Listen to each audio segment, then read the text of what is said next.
I'm Helen. I'm James. And we are global nomads. In 2004, we made the crazy decision to sell everything in the UK and move to Florida and open a flower shop. In 2024, we decided we'd make another crazy decision and sold our business, our home, and everything we owned to travel the world full time. So come with us each week and see where our next adventure takes us. So welcome to Australia. Woohoo! And Melbourne. So we came in through Sydney a couple of days ago, and mainly because that was the only place we could get a direct flight from Chile. So we thought we actually could have flown to Melbourne directly, but anyway, that's a whole other story. We came into Sydney and then we caught the train from Sydney down to Melbourne, which is 12 hours on a train. And how long's the plane? 14 hours to fly from Chile, but there you go. The train was definitely an experience. We had some eventful characters on there, shall we say, which resulted in the cops being called and them being removed. As they were in our seats? Well, that wasn't the reason he got removed, but he tried to go to a few other people's seats. He had a forged ticket and then got physical with some of the train staff. So we actually were delayed a couple of hours because of that. But we got here. We are here on a point stay at the Park Hyatt. This was a kind of strategic booking that you did when we knew roughly when the dates were going to be for the Grand Prix. So we booked it and then amended the booking for the actual dates of the Grand Prix. So we are predominantly here for the Grand Prix. Yeah. And we are in a Park suite, I think. Park Hyatt suite. So this we do have a separate bedroom area, which, you know, if you've watched our videos before, we do like to have king size bed, outlets, all the rest of it. And then we do have a separate living area with a sofa and a chair, and then nice walk-in closet so we can keep everything out of the way, and a good sized bathroom with a nice soaking tub, which I have used. It's very nice. Everything's very nice. It's a little bit dated. It could probably do with an upgrade, but it's nice. It's very nice and great because we were here for free. We've had a few problems with the outlets. We haven't necessarily been able to get them to work. I'm not sure if this is an Australian thing. This is our first time in Australia, so this is all a learning curve. We did a couple of days in Sydney and then went to the Grand Prix. We couldn't use our travel adapters. We had to just get a standard, just non-voltage conversion adapter to get any kind of power, and there's a limited number of sockets in this room, so there's only sockets on Helen's side, no sockets on my side, so that was a bit of an issue.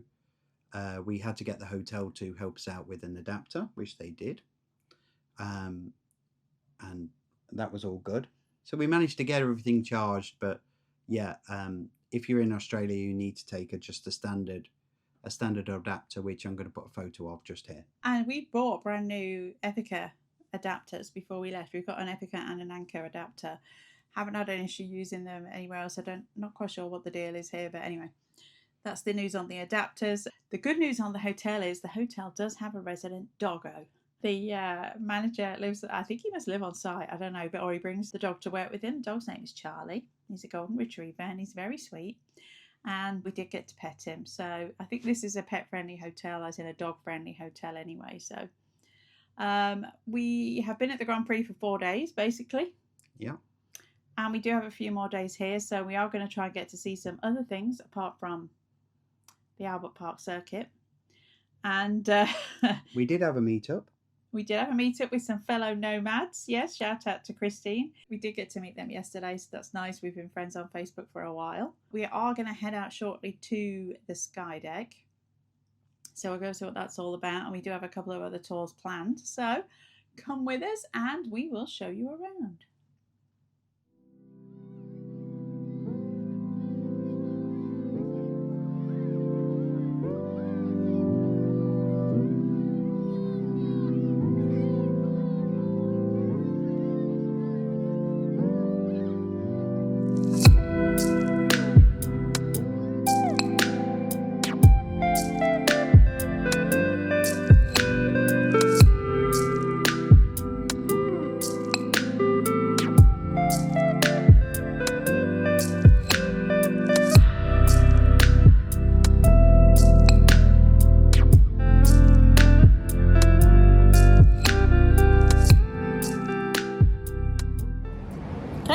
Skydeck. What did you think? Yeah, really cool view. Really cool view. A bit pricey for what it is, but it really gives you a completely different perspective on the city. We haven't even seen the ocean. We've seen the Yarra River, but we've not even seen the ocean yet, and we could see a good view of where the track was. I was going to say, it was cool actually to see where the track was. So, yeah. And the mountains. Yeah, didn't know that all of that was there. And we picked a nice day today as well. It's nice and clear. So, yeah, it was cool. It was 39 Australian dollars per person, and that was out without the sky view. Without the walking onto the edge, which was another 10 Australian dollars. So it's not the cheapest, but we found that everything in Australia is not the cheapest. Not the cheapest. So we're now going to get into an Uber and go to the cinema, and our Uber is not the cheapest, which is the story of Melbourne. But yeah, definitely worth it in terms of if you've got time to do it, but not the cheapest. Good morning. And today is Wednesday. We are here, we're doing a tour today, long tour.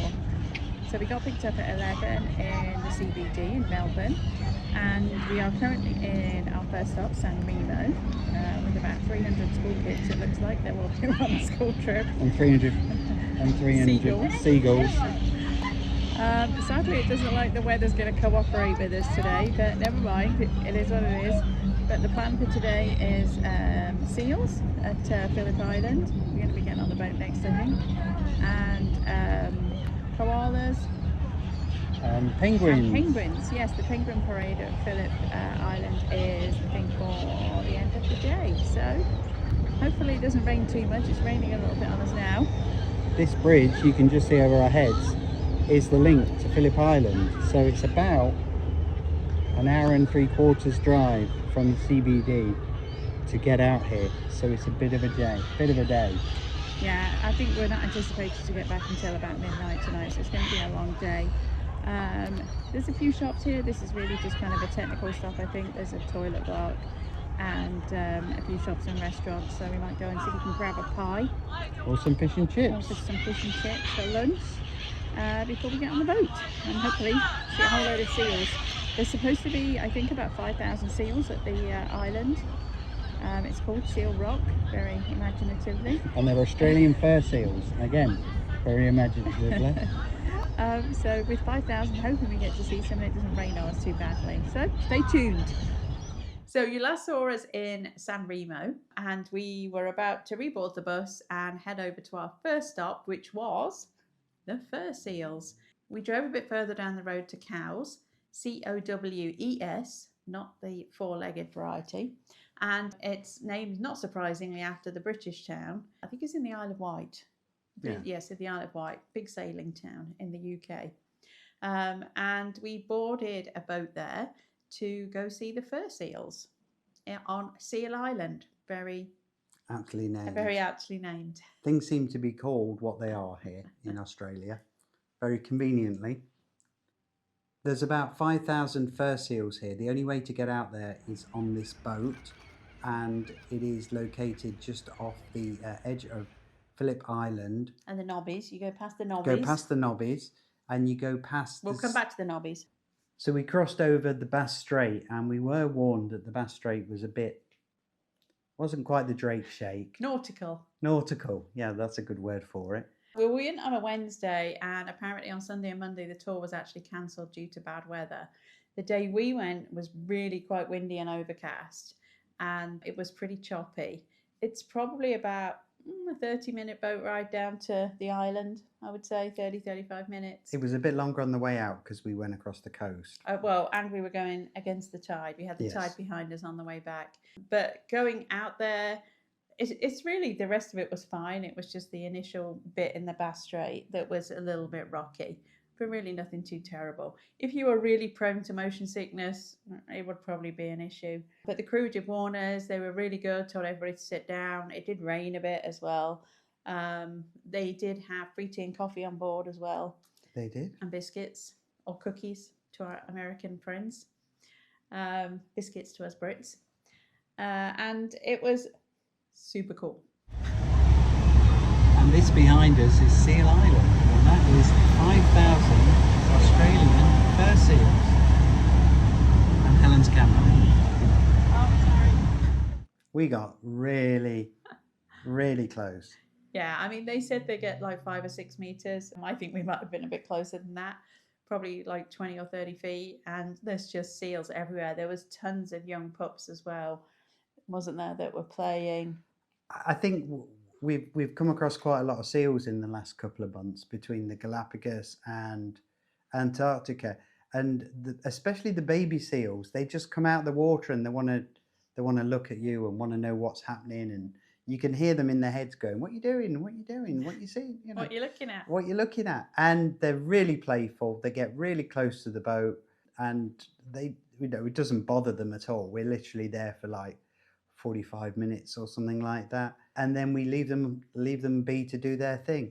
But It's very cool, a bit smelly, as you would expect, but absolutely hundreds of fur seals just hanging out on the rocks, swimming next to the boat. They seemed genuinely curious about us and what we were doing there and why we were looking at them. It was super cool to see so many though, and they just look like they're having so much fun.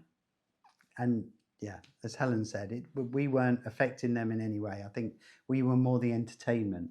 It definitely felt like they were looking at us as much as we were looking at them. Yeah, there's some stunning scenery. The coastline is a bit rocky here, just off the coast near Melbourne, and yeah, pretty impressive.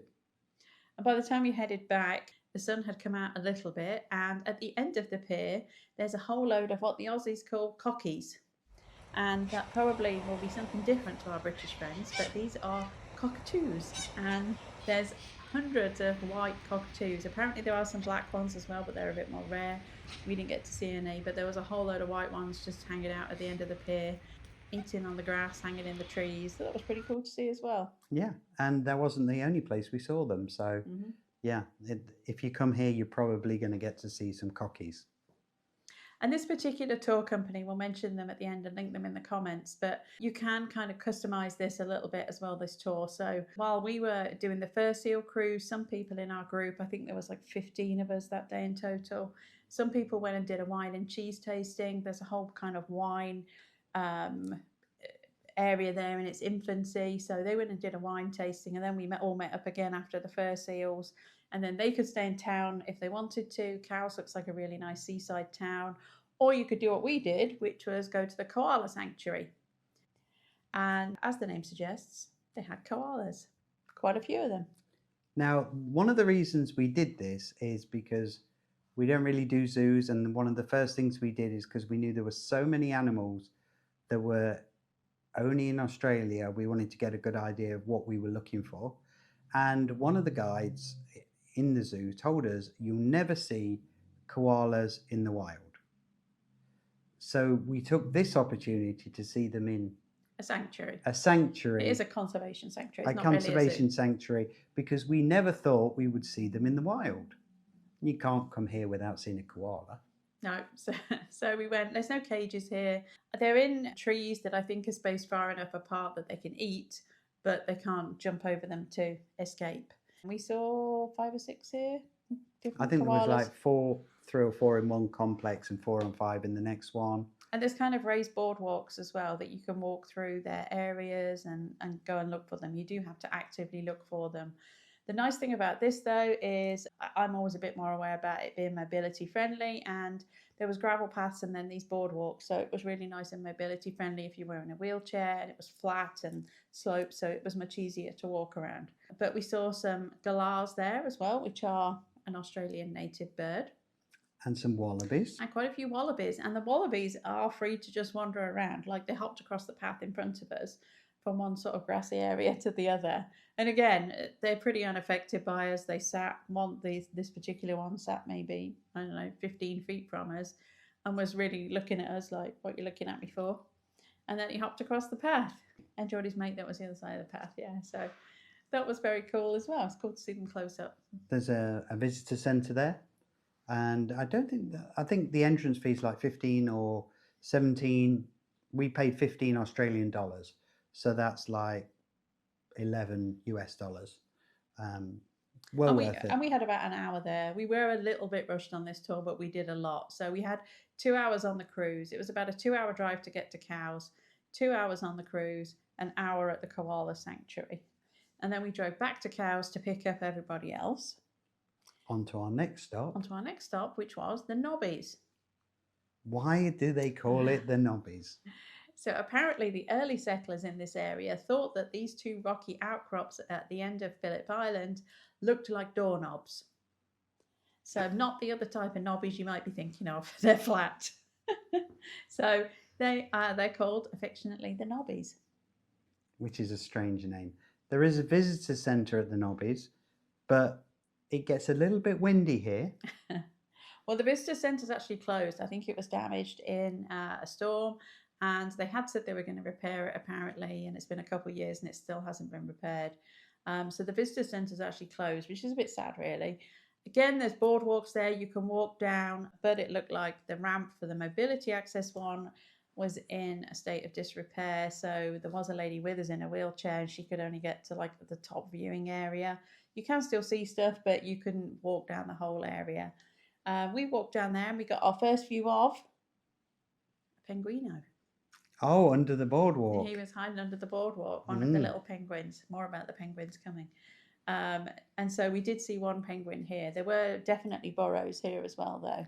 Yeah, I think clearly they come out of there, or they're there during the day or during the night, and they hang around in that area.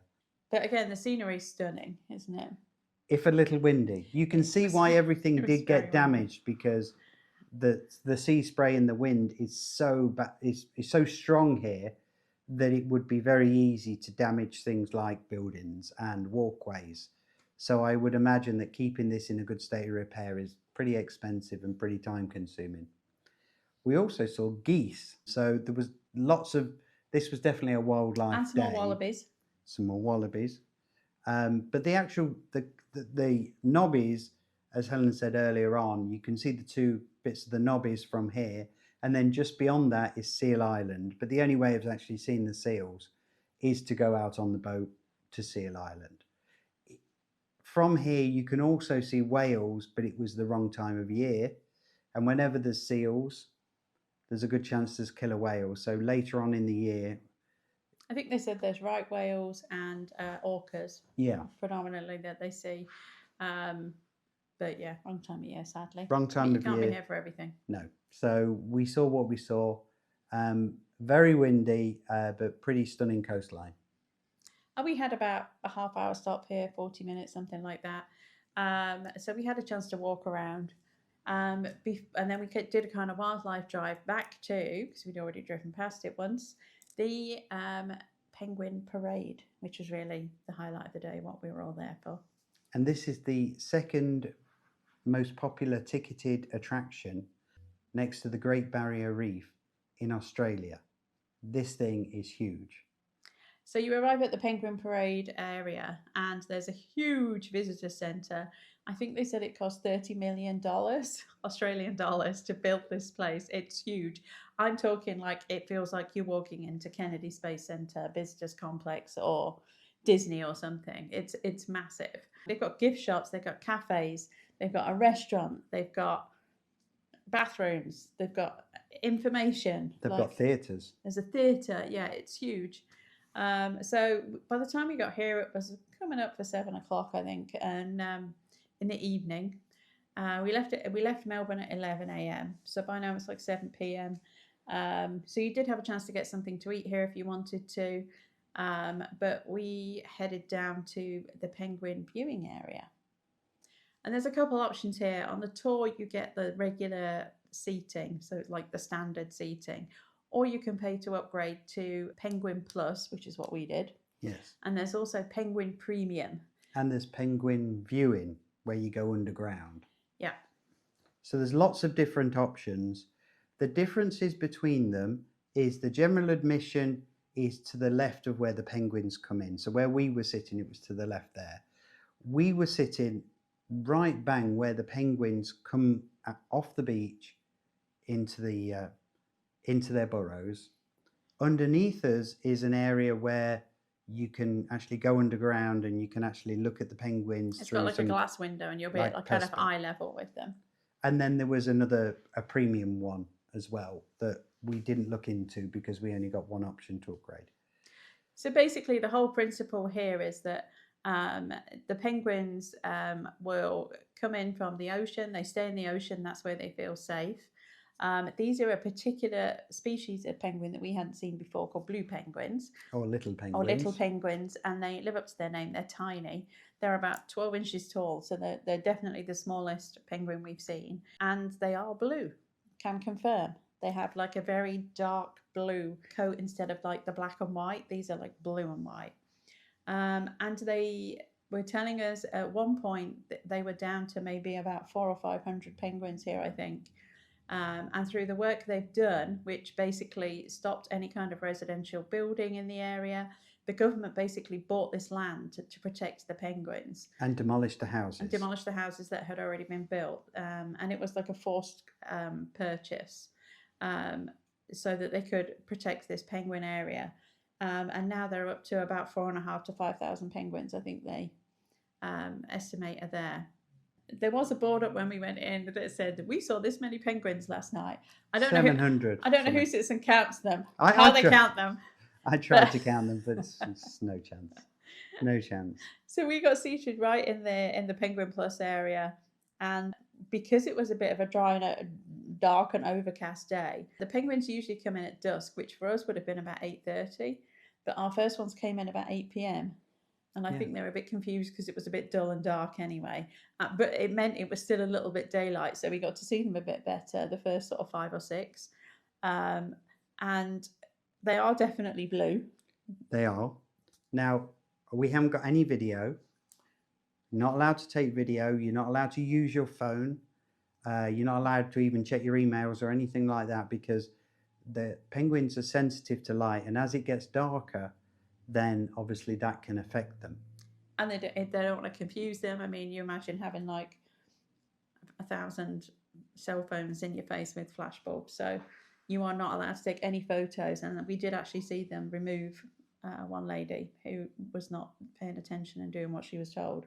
She was told multiple times not to take photos, and they kicked her out. And so they should. And honestly, it's kind of nice because I think we all get caught up with our phones as we talk, as we make YouTube videos. But, you know, you get caught up with your phones. It was nice to be able to sit there and just enjoy it. So we will include some video. They do give you a QR code that you can download some of their images and some video that they have taken so you can see it. But once they start coming in, literally there's like 100 of them all coming at once. And then they just stop. And then they just stopped right in front of our stand and were looking at us all. Like, why are you looking at us? Why are you looking at us? And then some more come in. But literally you see hundreds of penguins walk past you. And there was like a gap in the sand. They come off the beach. They rush off the beach in groups because they feel threatened by predators. And then they get to where we were. And then they stop and go, oh, I survived. No one's eaten me. And then they just kind of stand there for a bit, preen themselves, make sure they're nice and clean, and then go to their burrows at night, which are past the enclosure, past the seating area, past the seating area where we are, and then beyond there is their houses. And quite a lot of them literally walked under the stand that we were in. Yeah. I mean, the people a bit further along from us, you know, literally could have put their hands out and touched them. You can't do that. Yes, let's not touch penguins. But you could. No touching the penguins.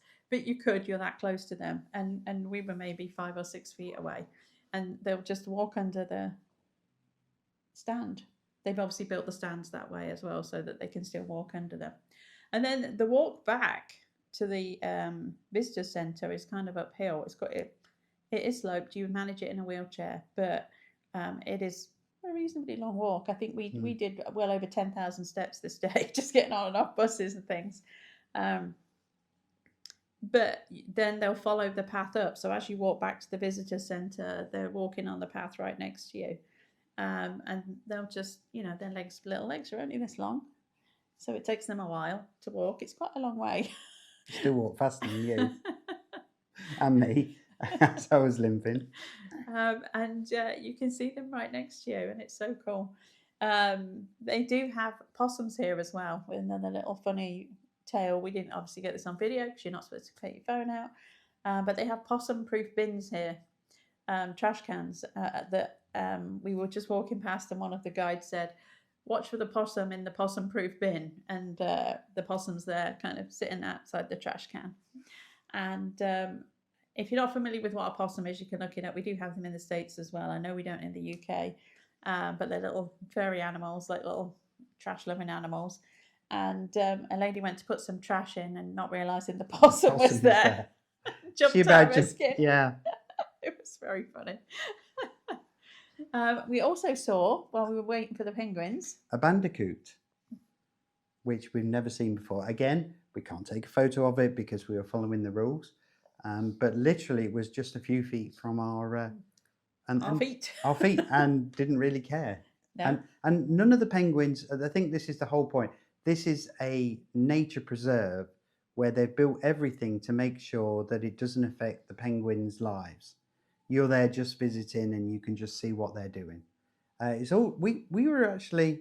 I think Helen was really nervous about coming here and thinking it's going to be a really touristy, kind of Disney-esque experience. But it is very much done to protect the penguins, and obviously, you know, with the best one in the world, why not? It's a big money maker for them.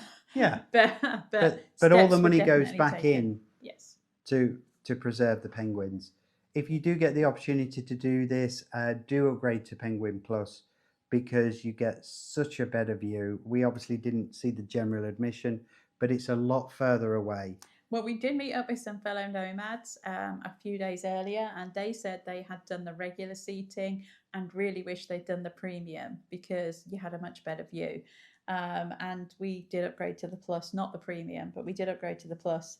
And yeah, I mean, you couldn't fault it. You were literally feet away. The only downside to this is it was, I think we met back at the bus at 9:30 p.m. and then we had a good 2-hour drive back to Melbourne. So it's a long day. So we actually I think we got to bed by midnight. So that was a 13-hour day. We booked with local way tours, and with the options of the Penguin Plus and the Koalas, the total cost in US dollars was about $487. It was a long day, and we actually had some problems here because we wanted to flip our tour for the following day around because it was 2 pretty long days. And it meant that the tour the following day, we had to meet at 6:30 a.m. So we didn't get back until midnight, and then we were getting up again at 5 a.m. to go on the tour the following day. It was just the way things worked out. We had originally booked it the other way round, and then one of the tour companies couldn't do it that day. And so we had to do it this way because then we were running out of time. So it was just the way it was, but it did make for 2 very long days. Yeah, and we were pretty tired at the end of it. To be fair, at the end of that tour, we were dropped right at our hotel, not at a central point though. So at least we didn't have to get an Uber. But at 5 a.m. we were up the following day for the next tour. Which is hence why we haven't done any video finishing this off, because it's been a bit crazy. It's been a bit crazy the last few days. So the next day we headed out on a tour to go on the Great Ocean Road. So the Great Ocean Road is a road of about 400 miles, which was built after World War I when the troops came back, and they really hadn't got the money to be able to build this road. They planned it, but they had enough money to buy the raw materials, and they offered the soldiers the opportunity for 2 square meals and a plot of land and a tent if they volunteered to complete this road, which took about 12 years. It was supposed to take, I think, 7 or 8 years and ended up taking 13. But it was volunteers. It was free. But you did get a plot of land at the end, which I'm sure would be a very nice deal now. There's a lot of multi-million-dollar homes along this road now. One of the biggest attractions along here is what they call the 12 Apostles. Which are not the 12 Apostles because there's only 8 of them. But there are limestone formations that have been eroded over time. Recently there was 9, but 1 has collapsed into the ocean. So they kept the name the 12 Apostles because it sounds more appealing. But it's a stunning coastline. It is stunning. It is a stunning coastline. It's a 70-metre drop, I think, down to the beach that you stand on. You go to the visitor centre and can take the walkway to the edge of the cliffs, and it's a 70-metre drop down to the ocean. And we did various stops. We stopped at the Razorbacks. We stopped at the main site, which is the one that's on all the publicity, where you've got the 2 or 3 of the rock formations in front of you and then a couple behind you. That's where the visitor centre is. There's helicopters that will take you over the coastline, but it's just pretty stunning coastline all the way along. And I think we did 15 different stops on this day. It was another long day. So we started at 6:30 a.m. At a central meeting point on Flinders Street in Melbourne. And we chose this particular tour because it was a reverse stop. So a lot of the other tours went to like the closest point on the road first and worked our way along to the end point and then took a long drive back to Melbourne. We did the opposite and went to the furthest point first, which is the 12 Apostles. And that did mean we were there literally as the visitor centre opened. Yeah. And so there was very few people there, which is why they do this, to try and get you to the places when there's less people there. Personally, I think that worked really well. Yeah, I mean, obviously there are still people here, but it did manage the crowds a little bit because this is very popular to actually see this whole road area. Again, the weather was not kind to us, though. It was incredibly windy. It was, I think we had like 40-mile-an-hour wind gusts this day. It was really windy and it was really cold. So how windy is it? It's this windy. So if you are doing this, dress in layers. Yes, dress appropriately. But as James said, we made several stops along the coastline. Because we left so early, we had made a brief kind of 15-minute stop for breakfast at about 8:30, 9 o'clock. And then at 1:30, we stopped for lunch in Apollo Bay. And we were able to get some pretty decent fish and chips. We had about an hour there as well. So there was easily a stop for lunch and a bit of shopping if you wanted to do some shopping. We picked up a pin. That's our usual thing that we get. And we also made stops for wildlife. Yeah, and this is where the koalas comes in, because they took us down this road and they said, just look in the gum tree, which is a eucalyptus tree, and you'll see koalas. And we walked down this, literally just walked down this lane, and guess what we saw? 4 koalas. 4 koalas. Just sitting in the trees. And say we were fully expecting that we'd never see koalas in the wild, but there you go. We saw koalas. Now the light wasn't great, they were quite a distance away, but we saw koalas in the wild. So that was a thumbs up from us. Definitely. And we also made a stop at a recreation area that's kind of a state park, national park, whatever you would kind of call it. It's a recreation area, a government recreation area where you can camp, and they have like a sports track as well. And they also have a whole load of kangaroos. So we literally just drove around and we're like, oh, yeah, here's some kangaroos. Here's some kangaroos. I mean, there are between 40 and 50 million of them apparently in the country. So they shouldn't be that hard to find, really, but it's still cool to see them.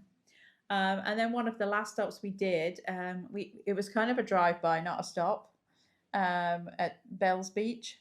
Yes, and if you don't know about Bells Beach, you haven't watched Point Break, because that's where the final showdown was between Keanu Reeves and Patrick Swayze. Apart from it wasn't really, they filmed it in Oregon, but that's where it was supposed to be. That's where it's supposed to be. That was supposed to be the 50, I think it was the 50-year storm in Bells Beach.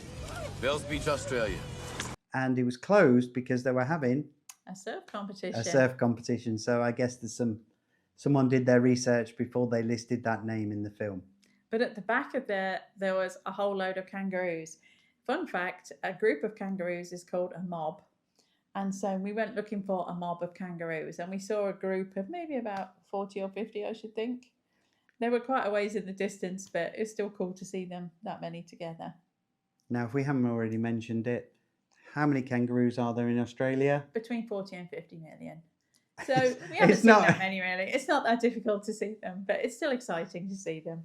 For us, it's exciting. Yes. We also made a quick stop at a chocolatier as well. If you're into chocolate, you will love this place. They give out free samples. There was tons of different chocolate on offer, a whole lot of Easter stuff because we're here. It's Easter in about 3 weeks. And so there was a whole load of Easter stuff, and they also have ice cream. We did partake of the ice cream. Purely for research purposes. Obviously, just for YouTube. I would never eat ice cream like this, but it was really good ice cream. I only had one scoop, which is unheard of. Only one scoop that was like this big. It was big I portions. don't know how they would put 2 scoops on. I don't. It was a big. I had a kid's portion and only ate half of that. But the chocolate looked. I mean, it was all. We had a little bit of the free sample, and Yeah. it was really nice chocolate. Yeah. I was quite tempted. Apparently, somebody on a tour spent $330 on chocolate. Now, I have been known to buy chocolate. I don't think I'd ever quite spend 330 Australian dollars on chocolate. It was quite expensive chocolate, but it was nice. It was nice. It was, and you could watch them making it in the factory as well. So overall, a big thumbs up. What time did we get back from that tour? That was about 6:30. 6:30. So that was another 12 hours. So we've had one 12-hour day, 5 hours sleep, another 12-hour day. Good, this retired slow travel. Yes. And that was the Wednesday and Thursday, and that only really left us with Friday. Yeah, and in the meantime, I had food poisoning as well, which was not very nice. And I still done my leg in from the Grand Prix. His knee, so he's hobbling as well. So we really need to slow down a bit.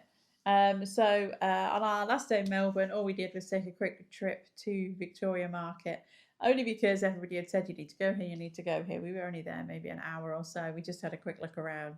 Good for souvenirs, cheaper than the souvenir shops. Everything else was kind of pricey, honestly. Very mixed what you could buy. Anything from like Ugg boots, leather handbags, hats, cashmere sweaters, souvenirs, hot donuts. Like a real, like lots of nice handcrafted goods. There was some like wooden carving things, handcrafted cards, and then another whole section for a food court and fresh fruit and veg. And fresh juice. Fresh juice, as he kept shouting at us, yeah. We were talking to a lady from Liverpool and she was just selling old camera gear and old negatives. I've never seen old negatives for sale, but there's quite an eclectic mix. And coffee shops. We really didn't get to experience the Melbourne coffee culture or a lot of the lanes. Honestly, we just ran out of time. There's the Botanic Gardens. There was the cathedral, which was right next to our hotel. And so much we didn't do, honestly. Didn't do Puffin Billy. We didn't do Puffin Billy either, which we did look at. We really wanted to do, which is a little steam train. Again, we just ran out of time. We spent 4 days at the Grand Prix. 2 days on the tours. Yeah. Met up with other nomads. Christine. Shout out to Christine and Tom. Went to the cinema. Went to the market. Literally, we didn't have a day off. Oh yeah, I forgot we went to the cinema. We went to see Peaky Blinders. Yeah. Which was cool. Went to our local cinema. Had a look around the supermarket as well because it was right next door. Australia's expensive. I will say. Australia's very expensive. Food, I would say, is on a par with the US. Certainly in Florida, I would say it's on a par. A lot of other stuff, honestly, is a little bit more expensive. It's been quite. We were expecting it to be quite expensive, but if you're used to Southeast Asia prices, you're not going to find them here. And restaurant food, I'm talking just like pub food type, not gourmet. He's pushing it up there on the price. 20 or 30 Australian. And also Ubers. Ubers are expensive. You can't really get anywhere on an Uber for less than 20 Australian dollars. So I mean, granted, we're in a big city, and we were in Melbourne. We did meet Christine and Tom at a pub near Southern Cross train station, but a glass of wine in there was like $20. You had a big glass. It was 25. Yeah. So thanks for telling everyone I had a big glass. We had a little glass and a big glass, but there you go. But prices are up there. The other thing that really surprised us is cell service and internet service. Wi-Fi is not great so far. We've only really done Sydney and Melbourne. but Wi-Fi is not great, and Airlo really doesn't really cut it.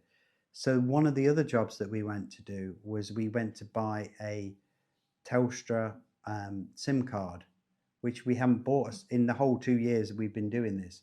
We've never bought an actual physical SIM card, and we can't get it to work, and that's a whole. There'll be an update to come in the next video that we try Yeah. and get it to work.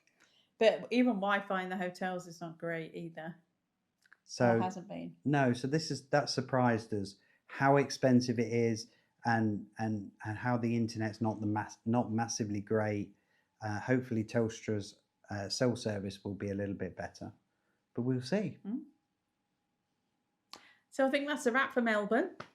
Yeah, we had a great time. I think there was a lot of things that we didn't get a chance to do, but we did a lot. We did do a lot, and we enjoyed what we did. So join us next time from Tasmania.